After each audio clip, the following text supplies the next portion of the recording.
Welcome back to Dateline New Haven. I'm Paul Bass, inviting you to look behind the headlines on the stories that make our city and state tick. Sarah Ganong's been making our community and our state tick for years. That's why she keeps coming back on this radio show. Sarah's the state director of the Working Families Party, and she's here for next Tuesday's election, which I'm trying to get used to, Sarah, that it's really not just next Tuesday's election. To be able to get in and vote whenever they are available and have the option to. I myself voted on Saturday.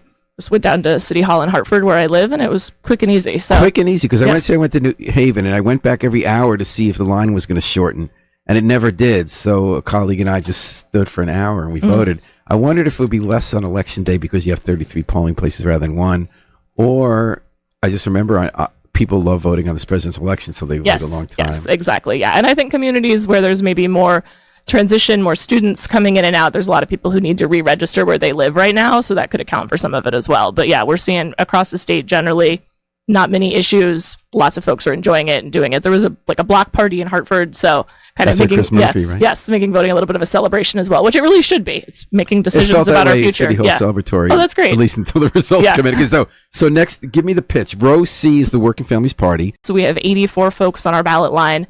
I think 82 of them are also running on the Democratic line as well. So it's not that you do only Democrats, but you do almost only Democrats, but you pick the ones who support your issues. Yes, exactly. So you use that as a lever. Like if you'll come out for universal health care, if you'll come out for affordable housing plan, if you're going to support more money for childcare, then you'll earn our endorsement. You'll get that extra line. Exactly. And this year, I think folks can particularly know that a vote on the WFP line is a vote for universal paid sick days. That was a huge issue that we've been working on.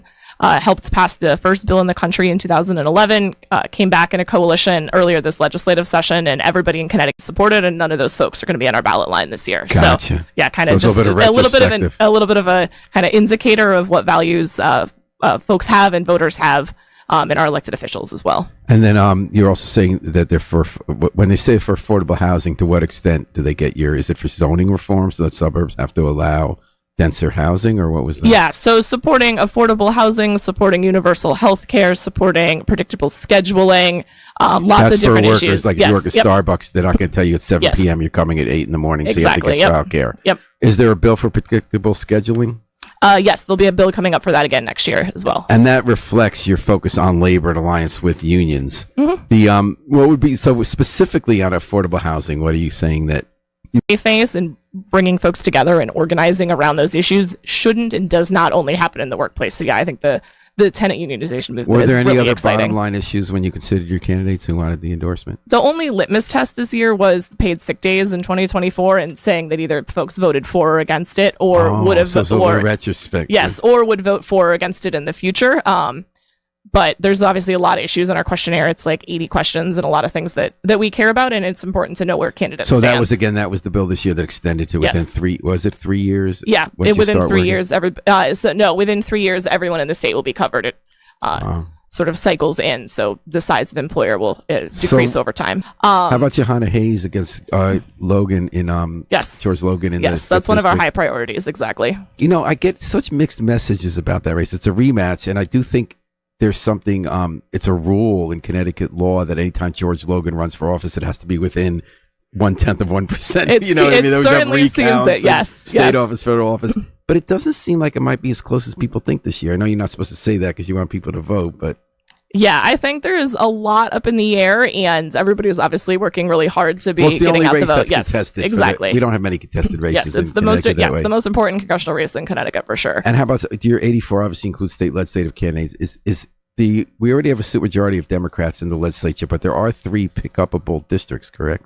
Yeah, we're looking at a few opportunities. In the state Senate, we've been really focused on defending some of our progressive champions that maybe have a little bit tougher races. And in the state House, really focused sort of around the state on a few of those pickup opportunities. And I think particularly pickup opportunities for people who are going to be more aligned with our values. We've really seen, right, I mentioned those 8 Dems that voted against paid sick days earlier this year, we've really been focused on making sure that the within the Democratic caucus, if this balance of 2-to-1 Democratic and Republican majorities hold, that we're able to influence within that caucus to pass some more progressive policies. So you really the nuts and bolts of politics. The big picture is Kamala Harris. Yes. Did your party endorse her? We did, yes. I'd be remiss to not encourage folks to vote for the Harris Walz We ticket can as vote well. for them on the line here. Yeah, so we don't have the ballot line for presidential in Connecticut. It's sort of we're a minor party working within a major party system, so the barriers for getting folks on the ballot is pretty high in terms of petition signatures. If you win a certain percentage of governor's race, then you get all the lines for 4 years, correct? Yes, but you still have to collect petition signatures in order to obtain for each Even if the specific governor, office. even Yes. if you, so there's no race that gets you the guarantee. No.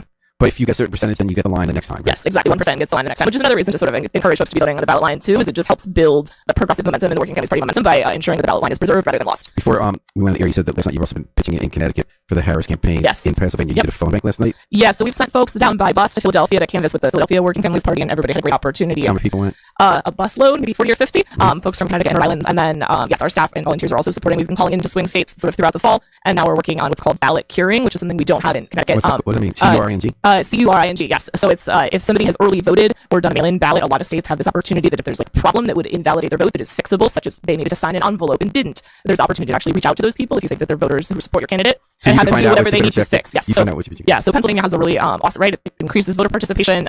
It makes it so everybody's vote is counted if they come to vote. So the volunteers are calling those individuals and sort of flagging, hey, this is the problem. Here's the steps you need to take. So we've been supporting and staffing those as well. Yeah. So, how many people were on that last night? About 200 folks were volunteering there. From Connecticut? From, I think, all over the country. Okay.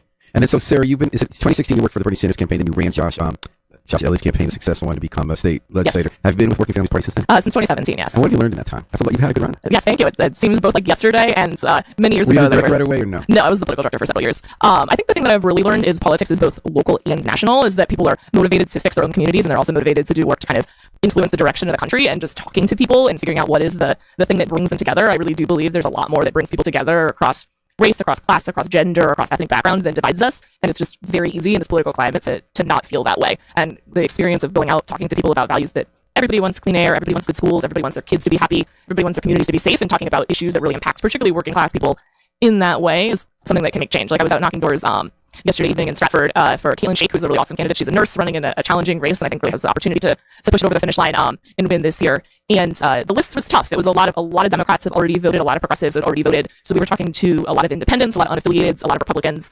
And I talked to an older male Republican that just on paper I would not have assumed, right? Just some of this is my own bias and assumptions, would not have assumed that he's somebody who would have supported Caitlin. He opened the door, was incredibly excited, really loved the idea of a nurse, was going to early vote. He was excited about it. Yes. So I do think that. Who's he voting for president? I did not ask that. I was there just for Caitlin.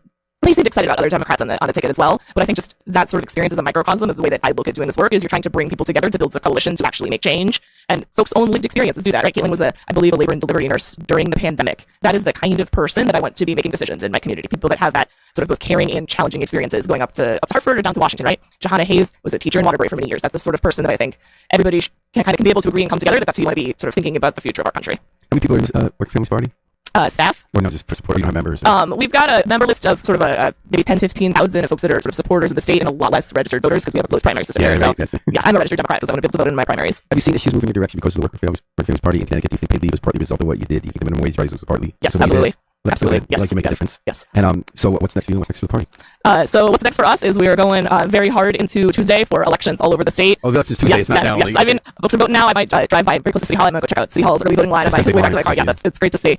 And yeah, working really hard to do the elections, and then gonna take on some of the budget guardrail fights and make sure that we have as equitable a state as possible. So you guys have a question for them revisiting the 2017 Party Agreement that limited how much money you could take from quarterly income tax earnings and spend them on, I guess, higher ed. Could be focused early childhood education and child care. Yes, investing in our communities in all the ways and more that you mentioned. Absolutely. Well, keep up the good work, Sarah Ganong. Thank you. Likewise. Happy Halloween. Thank you. Thanks for hanging in there in the fight day and day night, and for giving us a choice on election day. That if you look at the ballot, if you're New Haven, Chris Murphy's the only option. If you're in other districts, you'll see others where you might be ready to vote for Democrat, and you might see that same candidate listed on the Working Families Party. And if you want to have your vote count more for affordable housing, accessible childcare, public education, particularly scheduling for workers, paid sick days, you could fill that one in. Thanks to Harry Drost for working the controls. We're going to take it out with the Afro-Semitic Experience, performing I Wish I Knew How It Would Feel to Be Free, from the group CD A Plea for Peace.